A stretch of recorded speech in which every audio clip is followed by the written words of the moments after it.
আসসালামু আলাইকুম। বিসমিল্লাহির রহমানির রহিম। কেমন আছেন সবাই? আমি আলহামদুলিল্লাহ। অনেকদিন ধরে ভাবতেছি যে নামাজ নিয়ে আমি আরো একটা ভিডিও বানাবো। এর আগেও 2-3টা ভিডিও বানাইছি। তো তারপরও আরেকটু ক্লিয়ার করতে চাই ব্যাপারটা। আজকে র্যান্ডম আলোচনাই হবে। শুধুমাত্র আমি মনে করি এটা বিবেক দিয়ে নিজের বুদ্ধি দিয়ে চিন্তা করলেই ব্যাপারটা আসলে বোঝা যায়।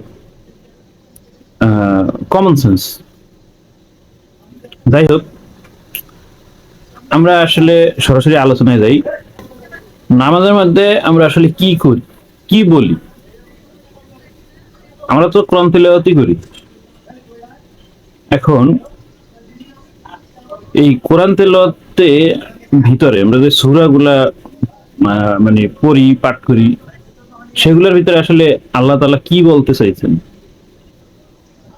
যদি আমরা কয়েকটা উদাহরণ দেই তাহলে ব্যাপারটা ক্লিয়ার হয়। এখন এই উদাহরণটা দেওয়ার আগে আমি ছোট্ট একটা জিনিস, এটা মানে বাস্তব গল্পের মতো আর কি, এই জিনিসটা একটু আমি শেয়ার করতে চাই। একটু মনোযোগ দিয়ে শুনবেন প্লিজ। যাই হোক, ব্যাপারটা হলো এরকম। ধরেন আপনার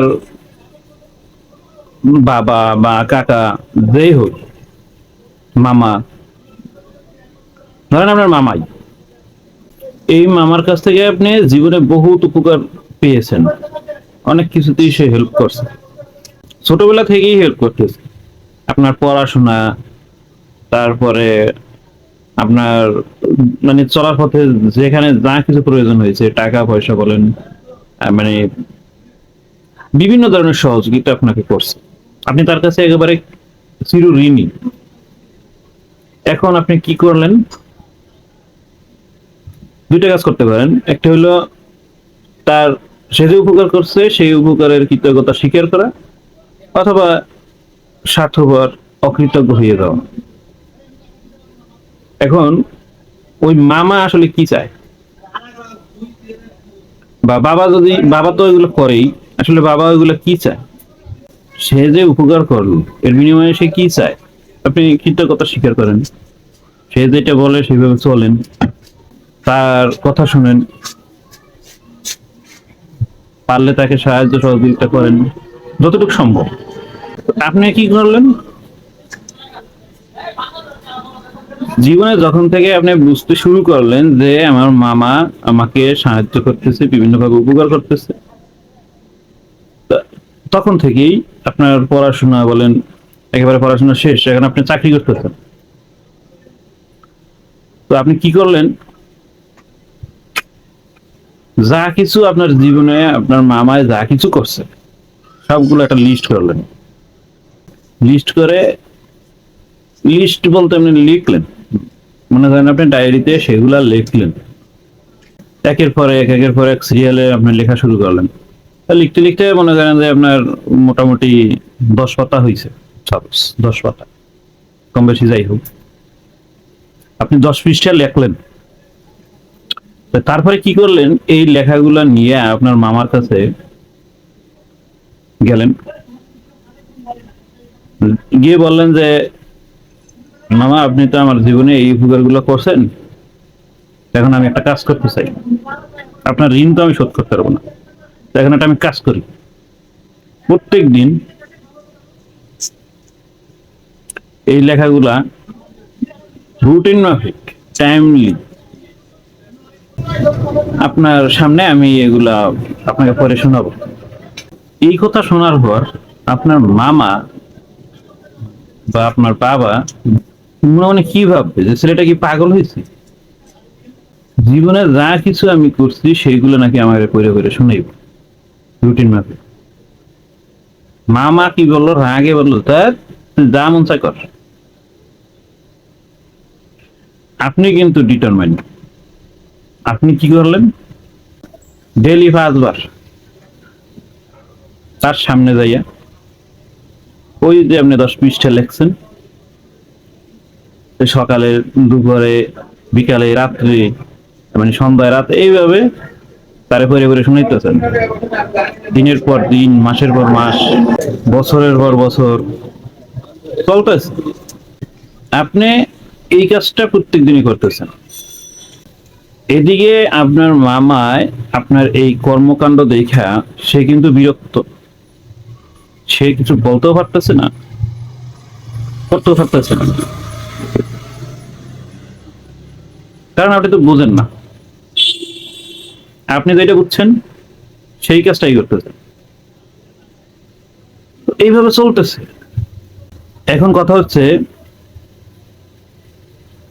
আপনি যে কাজটা আপনার মামার সাথে করতেছেন, সেই উপকার করছে, উপকারের বিনিময়ে আপনার উচিত ছিল তাকে যে কোনো ভাবে উপকার করা, তার উপকারে আসা, তাকে বিভিন্নভাবে সাহায্য সহযোগিতা করা, তার ছেলে মেয়ে আছে তাদেরকে সাহায্য সহযোগিতা করা, তাকে সম্মান করা, ভালোবাসা, এগুলোই তো সে চায়। আর যদি আপনি টাকা পয়সা দিয়ে নাও করেন, আপনি তো কৃতজ্ঞতা স্বীকার করবেন কোনোভাবে, কোনো না কোনো ভাবে। আপনি অন্য একজনের কাছেও তো আপনি বলবেন যে আমার মামা আমার জন্য জীবনে অনেক কিছু করছে। সে যদি শোনে তাহলে সে কিন্তু মনে মনে খুশি হয়। কিন্তু আপনি এগুলো কিছুই করেননি। আপনি সুন্দর করে 10 পৃষ্ঠা লেখা প্রত্যেক দিন তার সামনে দিয়ে এগুলো পড়ে শুনাইতেছেন যে মামা তুমি আমার জন্য জীবনে এইটা করছো, ওইটা করছো, এই সেই, মানে বিভিন্ন ধরনের কথাবার্তা লেখা, সেগুলো আপনি তারা প্রত্যেকদিন শুনাইতেছেন। অথচ কাজের কাজ কিছুই করতেছেন না। এগুলো তারা পড়ে শোনাইয়ে তো কোনো লাভ নেই। সে তো আপনার উপর উল্টা বিরক্ত, যে ওর মাথা খারাপ হয়েছে, ও পাগল, পাগল হয়েছে। আমি কি এগুলো শুনতে চাইছি যে আমি কি করছি? আমি কি করছি সেটা ও জানে, আমিও জানি। সেইটারে আবার লেখে আইনে আমার প্রত্যেকদিন শুনাইতেছে। কোন ধরনের পাগলামি! আমি তো আসলে এটা চাই নাই ওর কাছে। এখন আপনারা বলেন, এই যে ভাগ্না, সে যে কাজটা মামার সাথে করতেছিল বা করতেছে, এটা কি তার ঠিক হচ্ছে? এই প্রশ্নের উত্তর যদি আপনার হয় যে হ্যাঁ ঠিক আছে, তাহলে দয়া করে ভিডিওটা আপনার জন্য না। আর যদি বলেন যে না, ভাগ্না যেটা করতেছে সেটা ঠিক না, আসলে এটা করা উচিত না, তাহলে আপনি এই ভিডিওটা দেখেন। এখন আসেন, মেন কথা হলো এটা, আমি এই উদাহরণটা এই জন্য দিছি যাতে পরবর্তী কথাগুলো বুঝতে সুবিধা হয়। এই যে বাবা, মা, চাচা, মামা, খালু, আত্মীয় স্বজন যাই বলেন, এদের চাইতেও তো আল্লাহ আমাদেরকে অনেক কিছু দিয়ে লালন পালন করতেছে, তিনি রব। এখন সে আমাদের প্রিয় নবী হযরত মুহাম্মদ সাল্লাল্লাহু আলাইহি সাল্লাম, তার উপর একটা কোরআন, মানে একটা কিতাব নাযিল করছেন। ওই কিতাবের মধ্যে 114টা সূরা আছে। এই 114টা সূরার ভিতরে আমি মনে করি 2টা সূরা সম্পূর্ণ আলাদা। একটা হলো সূরা ফাতিহা, যেটা শুধুমাত্র মানুষের জন্য, আল্লাহর কাছে আবেদন, দোয়া, প্রার্থনা। আল্লাহ আমাদের শিখিয়ে দিয়েছেন যে আল্লাহর কাছে আমাদের কি চাইতে হবে। আর একটা সূরা সম্পূর্ণ আল্লাহর, সেটা হলো সূরা ইখলাস, কুল হুয়াল্লাহু আহাদ। এই সূরাটা, এটার ভিতরে আল্লাহর পরিচয়। সূরা ইখলাসের মধ্যে আল্লাহর পরিচয়, আল্লাহর শ্রেষ্ঠত্ব, মহত্ব, একত্ব, তিনি এক অদ্বিতীয়, তার সমকক্ষ কেউ নেই, তিনি অবিনশ্বর। এই জিনিসগুলোই ওই সূরার ভিতরে, সূরা ইখলাসের ভিতরে আল্লাহ তার নিজের পরিচয়টা দিয়েছে। বাকি যত সূরা আছে 112টা, এগুলা আসলে সার্বজনীন, সব পৃথিবীর সব ধর্মের সব মানুষের জন্য। এগুলার নির্দিষ্ট কোনো সীমারেখা নাই যে এটা মুসলমানের, এটা হিন্দু, এটা বৌদ্ধ, খ্রিস্টানের, এরকম না। এটা সার্বজনীন, সবার জন্যই। এই বাকি 112টা সূরা সবার জন্যই প্রযোজ্য। কারণ এই 112টা সূরার ভিতরে বিভিন্ন ধরনের আইন কানুন আল্লাহ মানুষের জন্য প্রণয়ন করছেন। মদিনায় যত সূরা নাযিল হয়েছে, মাদানী সূরা, সবগুলোই রাজনৈতিক, যুদ্ধ সম্পর্কিত। রাষ্ট্র পরিচালনা করবে কিভাবে সেই সম্পর্কিত, মানুষের সাথে মানুষের ব্যবহার কিরকম হবে, ওই বিভিন্ন ধরনের আর কি আইন কানুন, এক প্রকার ল, আইন মানুষের জীবনের জন্য, জীবনে চলার জন্য যা কিছু প্রয়োজন তাই। আর মাক্কি সূরা বা মক্কায় যে সূরাগুলো অবতীর্ণ হয়েছে বেশিরভাগ সূরাই আধ্যাত্মিক, তার ভিতরে আইন কানুন আছে। মোট কথা, this is the court of life. কোরআন জীবন বিধান। এখন এই জীবন বিধান আল্লাহ মানুষের জন্য দিচ্ছেন, তার ভিতরে বিভিন্ন উদাহরণ, আগেকার সব নবী রাসূলদের কথা সেখানে উল্লেখ আছে, বিভিন্ন জাতির কথা উল্লেখ আছে, তারা কিভাবে ধ্বংস হয়েছে, আল্লাহ আসলে তাদের কাছে কি চাইছে, তারা কি করছে, এগুলো সুন্দরভাবে বোঝানো আছে। আর আমরা ওই সূরাগুলোর অর্থ তো বোঝার চেষ্টাই করি না, আন্দাজে পড়ি। পড়া মানে কি? অর্থ সহ মানে বুঝে পড়ার নাম হলো পড়া। আপনি একটা জিনিস পড়তেছেন, সেটা বাংলা, ইংরেজি, আরবি, চাইনিজ, যে ভাষাই হোক, যখন আপনি জিনিসটা বুঝবেন, পড়তেছেন, সাধারণ রিডিং পড়াই, কিন্তু অর্থ বুঝতেছেন, সেটার নাম পড়া। আর আপনি পড়তেছেন কিন্তু অর্থ বুঝতেছেন, ওটা কিন্তু পড়া বলে না। আপনি বাংলায় যখন কোনো গল্প কবিতা পড়েন, তখন পড়ার সময় কিন্তু আপনি অর্থটা বুঝতেছেন, আসলে কবি বা লেখক কি বলতে চাইছে, এটার নাম কিন্তু পড়া। আর ধরেন আপনি চাইনিজ ভাষা বা আরবি ভাষাই পড়তেছেন, কিন্তু আপনি বুঝতেছেন না যে কি করতেছেন, খালি পড়তেই আছেন, ওটা কিন্তু পড়া বলে না। সাধারণ সাধারণ রিডিং পড়া যেটা আরবরা পড়তো, তারা কিন্তু অর্থ সহই পড়তো। আল্লাহ বলছে যে আমি নবী দিয়ে বলতেছি যে আমি তোমার উপর কোরআন নাযিল করছি আরবি ভাষায়, যাতে তুমি বুঝতে পারো। এখন ধরেন নবীজি আরবে বা মক্কায় যদি না থাকতো, যদি চায়নায় থাকতো, তাহলে তার উপর চাইনিজ ভাষাই কোরআন নাযিল হইতো। আমি একটা জিনিস অন্য একজনকে বুঝাবো, সেটা যদি আমার মাতৃভাষায় না বুঝাইতে পারি, তাহলে তো আর তারে আমি বুঝাইতে পারবো না, সেও বুঝবে না। এই জন্য আল্লাহ কোরআনটাকে আরবি ভাষায় নাযিল করছে। এটা একটা সাধারণ ভাষা। এখন আরো যে 4টা আসমানি কিতাব রয়েছে, সেগুলো কিন্তু আরবিতে না, তাহলে সেগুলো কেন আরবিতে দিল না? কারণ ওই নবী রাসূলরা তাদের যেই অঞ্চলে বা যেই দেশে থাকতো, সেই দেশের ভাষায়, মাতৃভাষায় কোরআন মানে ওই কিতাবগুলো নাযিল হয়েছে, যাতে তার জাতিদেরকে সে বুঝাইতে পারে। যাই হোক, এইসব আলোচনা আসলে সবাই বোঝে যে বোঝানোর কিছু নাই, কিন্তু কিছুর কাঠমোল্লা আছে, তারা নিজেরাও বুঝবে না, অন্যদেরকেও বুঝাইবে না। এদেরকে নিয়ে হলো সমস্যা। এখন মেইন আলোচনা থেকে আমি সরে যাচ্ছি। নামাজ, আল্লাহ বলতেছে ফাবিআই আলা রাব্বিকুমা তুকাজ্জিবান, বান্দা তুমি আমার কোন নিয়ামত অস্বীকার করবে, এটা আল্লাহ বলতেছে, প্রশ্ন করতেছে। এই প্রশ্ন করে সে আমাদের জন্য কি করছে সেটা আবার উদাহরণ সাথে সাথে আবার পরের আয়াতেই আবার সেগুলো আবার বলছে যে আমি তোমাদের জন্য এগুলো করছি, তুমি আমার কোন নিয়ামত অস্বীকার করবা, তোমরা আমার কোন নিয়ামত অস্বীকার করবা। আচ্ছা, আল্লাহ তো সবকিছুই দিছে, তারপর বলতেছে তুমি আমার কোন নিয়ামতটা অস্বীকার করবা। এখন আপনার কাছে কি, যে হ্যাঁ আল্লাহ সবকিছু আমাকে দিছে, আলহামদুলিল্লাহ, আমি সেইগুলার কৃতজ্ঞতা স্বীকার করি। কিন্তু কৃতজ্ঞতাটা আপনি কিভাবে স্বীকার করতেছেন? আপনি কৃতজ্ঞতাটা স্বীকার করতেছেন ওই ভাগ্নের মতো। এই কোরআন শরীফটাকে আপনি 30 পারায় ভাগ করলেন, ভাগ করে বাস পড়া শুরু করলেন, কিন্তু কিছুই বুঝতেছেন না, আপনি পড়তে আছেন। তারপর আবার কি করতেছেন? আল্লাহ আপনার যে কথাগুলো বলছে, আল্লাহ যে উদাহরণগুলো বিভিন্ন জায়গায় দিয়েছে, নবী রাসূলদের কথা, বিভিন্ন জাতির ধ্বংস হয়ে যাওয়ার কথা, সেইগুলো আপনি সূরা নাম দিচ্ছেন। এগুলো সূরার নাম দিয়ে আল্লাহর কাছে দাঁড়াই দাঁড়াইয়া 5 ওয়াক্ত শুনাইতেছেন। আল্লাহ কি আপনার কাছে এগুলো শুনতে চাইছে? সে কি এগুলো শুনতে চাইছে, শুনাইতে চাইছে, বুঝাইতে চাইছে? আপনি এগুলো শুনবেন, বুঝবেন, সেই অনুযায়ী আপনি জীবন পরিচালনা করবেন। কিন্তু তা না করে আপনি ভাগ্নের মতো মামায় কি কি করছে না করছে সবগুলো লেখা তার সামনে দাঁড়াই দাঁড়িয়ে 5 ওয়াক্ত তারা শুনাইতেছেন।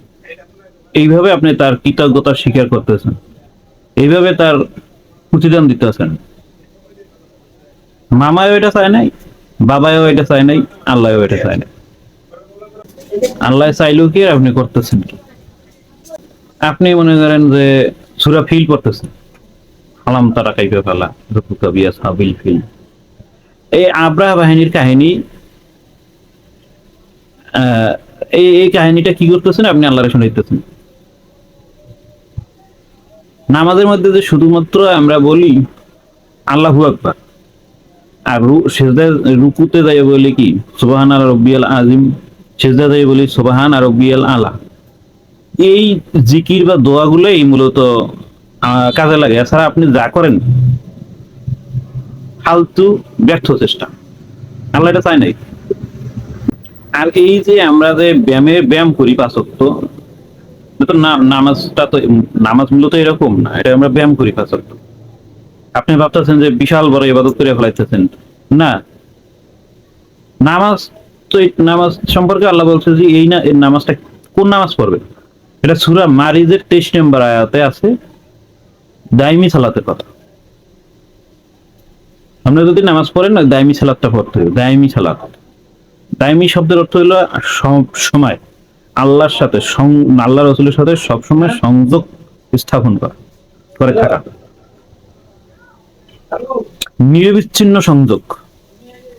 মোবাইলের নেটওয়ার্ক তো মাঝে মাঝে ড্রপ করে, সেটাও করা যাবে না। সকাল সন্ধ্যায় আল্লাহর সাথে যোগাযোগ রাখা। সকাল সন্ধ্যা বলতে কি 2 বেলা না, সকাল সন্ধ্যা বলতে সারাদিন বুঝাইছে, এই মানে শুরু থেকে শেষ পর্যন্ত, সকাল থেকে শুরু করে রাত পর্যন্ত সারা দিনের মধ্যে সংযোগটা করা। তারপর একটু বিশ্রামের টাইম দিয়েছে আল্লাহ, বিশ্রামের আগে আল্লাহ রসুলের নাম নিয়ে ঘুমানো, যাতে সারা রাত টাইম মনে হয় যে না আমি মানে সংযোগ দিয়ে রাখছি, মোবাইলে চার্জ নাই, আমি চার্জে দিয়ে আমি ঘুমাইলাম, ব্যাপারটা এরকম। এছাড়াও এই দাইমি সালাতের আরো বিভিন্ন ব্যাপার স্যাপার আছে, বিভিন্ন, এইটা শেখার জন্য আলাদা আবার টপিকস, ওই ব্যাপারে আমি কোনো কথা বলতে চাই না। কিন্তু আল্লাহ বলছে সূরা মারিদের 23 নম্বর আয়াতে দাইমি সালাতের কথা।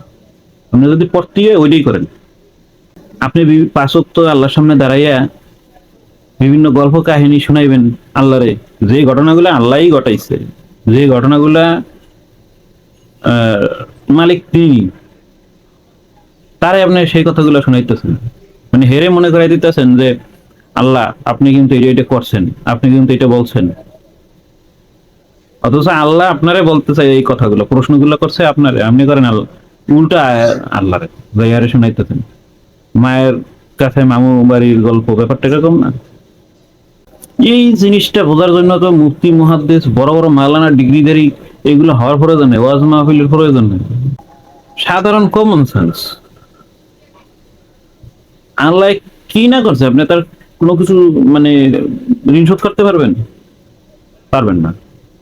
যতটুকু সম্ভব আপনি সেটাই করেন, কিন্তু তা না করে আপনি 5 ওয়াক্ত ব্যায়াম করবেন, তার কথা তারই শুনাইবেন, এটা তো হয় না। এটার নাম তো নামাজ না। আরেকটা ইম্পর্টেন্ট কথা, নামাজ যে আপনি পড়েন মুসলমান হিসেবে, আপনি কি জানেন যত নবী রাসূল দুনিয়ায় আইছে সবার উপর নামাজ ফরজ ছিল, সবাই নামাজ পড়ছে। কিন্তু আপনার তো আপনার হুজুরে শিখেছে, মোল্লায় শিখেছে যে নবীজি মিরাজে যাইয়ে নামাজ নিয়ে আসছেন। সম্পূর্ণ মিথ্যা কথা। এই কথার জন্য ও জাহান্নামে যাবে। মিরাজ থেকে নামাজ আসবে কেন? নামাজটা আগে থেকেই ছিল। আমি নামাজ নিয়ে আরো বললাম না, যারা 2-3টা ভিডিও করছি, আমি সেখানে বলছি মিরাজ থেকে আসে নাই, আমি রেফারেন্স দিচ্ছি কোরআনের আয়াতের, সেটা আমি এখানে রিপিট করবো না। যাই হোক, সারা রাত ধরে ওয়াজ মাহফিল কইরা কান্নাকাটি, আল্লাহ মাফ করো, এই সেই, আল্লাহ তো মাফ, ঠিক আছে, আল্লাহর কাছে মাফ চাইতেছে, কিন্তু বিভিন্ন ধরনের গল্প কাহিনী, এই তার মিথ্যা, সেগুলো তাও সত্য না, মিথ্যা, কোরআনের বাইরের আলোচনা। আর হাদিস তো সম্পূর্ণ ভুয়া, কোরআনের আয়াতের সাথে হাদিসের কোনো মিল নেই। তবে এতটুকু আপনারা মেনে নিতে পারেন যে এই হাদিসগুলো কোরআনের আয়াতের সাথে মিলে, ওই হাদিসগুলো একটু মানেন, সমস্যা নেই। কিন্তু দরকার হয় না, কারণ কোরআনটাকেই আল্লাহ হাদিস বলছে, এবং আল্লাহ বলছেন যে আমার আল্লাহ নিজেই নিজেই নিজেকে হাদিস বর্ণনাকারী বলছেন, যে আমার চাইতে কি বেশি হাদিস বর্ণনা করতে পারে। সুতরাং আলাদা হাদিসের দরকার নেই, কোরআনটাই তো আপনি ফলো করতে পারতেছেন না, আপনি লাখ লাখ হাদিসের কিভাবে ফলো করবেন, তাও আবার মানে ভুয়া ভিত্তিহীন। লাখ লাখ হাদিসের সমুদ্রের নিচে পড়ে নিজে হারাই দেবেন, আসল কাম সন্তান। আমার মনে হয় আমি বিষয়টা বুঝতে পারছি যে নামাজ জিনিসটা আসলে কি, আমরা নামাজের দাঁড়াইয়া কি বলি, আসলে আমাদের কি করা উচিত। আল্লাহ তো বিভিন্ন ধরনের নিয়ম কানুন শিখাইয়েই দিচ্ছেন কোরআনে আয়াতে, আয়াত কোরআনের সূরাগুলো পড়লেই বোঝা যায়, বাংলা অর্থ পারবেন, আরবির দরকার নেই, পড়তে পারলে ভালো, না পড়তে পারলে দোষ নেই। মূলত আল্লাহর মেসেজটা আপনার কাছে পৌঁছাইতে হবে, আপনাকে বুঝতে হবে, এইটাই ইম্পর্টেন্ট। সেটা আপনি বাংলায় বোঝেন, আরবিতে বোঝেন, আর চাইনিজ ভাষায় বোঝেন, এটা কোনো ব্যাপার না। এই নামাজ নিয়ে প্রয়োজন নাই, আর মনে হয় না কোনো ভিডিওর প্রয়োজন আছে। তারপরে মানুষ কাঠমোল্লাদের মানে কি বলে, তাদের ঘেরা কলে পরে পয়রা উল্টা পাল্টা বোঝে। আপনি যদি ইলিশ মাছ ধরতে চান, তাহলে আপনাকে নদীতে জাল ফেলাইতে হবে, আপনি পুকুরে বা খালে যাইয়া যদি ইলিশ মাছ ধরার চেষ্টা করেন, সেটা কিন্তু আপনি পাইবেন না। তো নামাজটাও তো ঠিক সেম। আল্লাহ বলছে দাইমি সালাতের কথা, আপনি দাইমি সালাতই করেন, তাতে তো ব্যায়াম করে লাভ নাই তো। আর নামাজ সম্পর্কে ভয়ঙ্কর একটা তথ্য আছে, যেটা আমার মনে হয় বাংলাদেশের 99.99% হুজুররাই জানে, এটার ভিতরে জড়িত। হুজুরকে ম্যাক্সিমাম সাধারণ পাবলিক 99%, যে কোরআনে আল্লাহ নামাজের কথা কতবার বলছেন, কোরআনে আল্লাহ নামাজের কথা বলছেন 82 বার, এই কথা সবাই জানে। কিন্তু আমি আপনাকে চ্যালেঞ্জ করলাম, কোরআনে আল্লাহ নামাজের কথা বলছেন 84 বার। নামাজ বা সালাত এই শব্দটা 84 বার আসছে, আরো 8 বার ইনডাইরেক্টলি আছে। 82 আর 84, এই যে দুইটা, দুইবার কম বেশি হইল। এই কম বেশি কে করছে? কাঠমোল্লায়। কারণ কি, ও খালি পড়ছে এই কোরআন, ও অর্থ বোঝে না। তা এ যদি না বোঝে, আপনারা কি বুঝাইবে, কি জানাইবে? ও জীবনে এই মানে নাম সালাদ 82 বার বলছে, এই কথা খালি শুনছে, জীবনে চেক করেনি যে আসলে কতবার বলা হয়েছে। আরেকটা জিনিস হলো সালাতের হুকুম দেওয়া। আরেকটা কথা হলো যে আল্লাহ মানে কাঠমোল্লাদের কথা অনুযায়ী 84 বার মানে সরি 82 বার নামাজের কথা আল্লাহ বলছেন, মানে হুকুম দিচ্ছেন। আমি একটা উদাহরণ দিই, হুকুম দেওয়া আর একটা জিনিস উল্লেখ থাকা এক জিনিস না। আমি যদি আপনাকে বলি যে আমি গতকালকে ঢাকা থেকে আসছি, আরেকটা হলো আমার বাবা আমাকে ঢাকা যেতে বলছেন, এই দুইটা বাক্যের ভিতরে ঢাকা শব্দটা আছে। একটা হলো অর্ডার, আরেকটা এমনি নর্মাল বাক্য। তাহলে কোরআনের মধ্যে এই যে কাঠমোল্লাদের কথা অনুযায়ী 82 বার যে কোরআনের সালাতের কথা উল্লেখ আছে, হ্যাঁ উল্লেখ আছে, কিন্তু আল্লাহ সালাত হুকুম দেয় নাই 82 বার, উল্লেখ আছে। বিভিন্ন নবী রাসূলরা সালাত আদায় করছে, সেটা উল্লেখ আছে যে মুসা নবী সালাত আদায় করছে, তার কওমরা সালাত সম্পর্কে এটা বলছে। দাউদ আলাইহিস সালাম, ঈসা আলাইহিস সালাম প্রত্যেকেই সালাত আদায় করছে। শুধুমাত্র নবীদের জন্য না সালাত, আমাদের জন্য না, সবার জন্য। তো এখন এই 84 বারে আল্লাহ সালাতের কথা উল্লেখ করছেন কোরআনের ভিতরে, এই তথ্যটাও বল দেয় ওরা, তারা বলে 82 বার, যদিও হুকুম না, কিন্তু তারপরে ওদের কথা অনুযায়ী আমি এটা গুনছি, গুনে গুনে তারপরে দেখলাম 84 বার। আমি চ্যালেঞ্জ করতে পারি, আমার কাছে লিস্ট করা আছে 84টা আয়াত লিস্ট করা আছে। কোন কোন আয়াতে সালাতের কথা উল্লেখ আছে, আরো ইনডাইরেক্টলি 8 বার আছে যেটা সালাতকে ইঙ্গিত করে। এখন বলেন মানে ওরা কি জানে, চাটমোল্লা, তাদের কথা শুনলে কি অবস্থা হবে? এখন বলতে পারেন দুনিয়ায় সব মানুষই তো এইভাবেই সালাত আদায় করতেছে। কেউ যদি বলে যে পশ্চিম দিক দিয়ে সূর্য উঠছে, আপনি কি বিশ্বাস করবেন? কেউ যদি বলে পশ্চিম দিক দিয়ে সূর্য উঠছে, সেটা যেমন আপনি বিশ্বাস করবেন না, ঠিক তেমনি কোরআনের বাইরে যত কথা আছে সে যাই বলুক, যে যাই বলুক, সেগুলো বিশ্বাস করা আপনার জন্য ক্ষতিকর। আসলে সত্য এটা কোনো অঙ্ক না যে আপনি সংখ্যা দিয়ে গণনা করবেন। চাঁদকে যদি কেউ সূর্য বলে, পৃথিবীর সবাই যদি বলে, আপনি সেটা যদি মানেন, তাহলে আর 10 জনের সাথে আপনার তো কোনো ডিফারেন্স নাই। সবাই যদি মানতো, জানতো, তাহলে তো 7টা দোজকের প্রয়োজন ছিল না, 8টা ভেস্তের প্রয়োজন ছিল না। তাহলে ভেস্তে একটা, দোজক একটা, বাস শেষ। 8টা ভাগ কেন করা হয়েছে, দোজকের 7টা ভাগ কেন করা হয়েছে? এইখানে ইমানদারদের, বুঝদার জ্ঞানী লোকদের জন্য সর্বোচ্চ স্থান, আর যারা মূর্খতার সঙ্গ দেয় তাদের জন্য সর্বনিম্ন স্থান। ব্যাপারটা সহজ, একেবারে ক্লিয়ার। এটা রকেট সায়েন্স না, এটার জন্য এত মাথা গরম করার প্রয়োজন নাই, মাথা ঘাটানোরও প্রয়োজন নেই। সহজ জিনিস, বুঝলে বুঝপাতা, না বুঝলে তেজপাতা। আল্লাহ বিবেক দিয়েছে, কমন সেন্স আছে, জ্ঞান বুদ্ধি সবই আছে, আপনি বিবেচনা করেন। আপনি 5 ওয়াক্ত ব্যায়াম করবেন, নাকি সারাদিন রাত 24 ঘন্টা আল্লাহর ইবাদত করবেন, আল্লাহ যেইভাবে বলছেন সেইভাবে? যা মায়ের কাছে মামু বাড়ির গল্প করে তো লাভ নেই। আল্লাহর কথা আল্লাহরই আপনি শোনাই দিতে পারবেন। এর চাইতে হাস্যকর আর কিছুই হইতে পারে না। আল্লাহ তো